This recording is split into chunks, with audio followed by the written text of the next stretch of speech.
waxaan ka soconaa wasaaradda hawlaha guud waaxda dhiska waxa inagu helinaya socdaalkan agaasimiye dhiska anoo ku xigeenkii waaxda dhiska iyo injineeradii xafiiska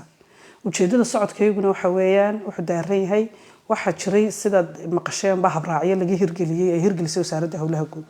habraacaas oo ah habraaca shirkadaha iyo injineerada habraacan oo isagu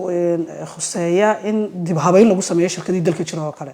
marka waxaanu sameeynaa imika shirkadka jira dalka ee inta shaqeyso oo dhan waxa loo sameeyaa in lagu sameeyo reform oo dib hagaajin lagu sameeyo shirkadka dalku inay soo maraan wasaaradda hawlaha guud ku soo horeeyaan kadib ay la dib u qiimeyn lagu sameeyo shirkadii dib u qiimeyntaas oo ku iman karta liisankaaga gareerkii aad haysatay haduu B ahaa haduu A ahaa haduu C ahaa inaad kor uga kici kartid inaadna hoos uga dhici kartid gareerkii iyadoo ay ku xiran tahay shaqaalaha aad haysatid xafiiska aad haysatid qalabka aad haysatid shirkadaas oo raacin wuxuu dhiiri gelinayaa in kor loo qaado shaqaaleysiinta dalka injineer barmane inaad haysatid inaad shaqaale kale oo formaanaa haysatid sidoo inoo sheegay agaasimaha waaxdu waxyaabahaas oo dhan ayaa la sameyn doonaa waxaana sameyn doona injineer idin soo booqan doona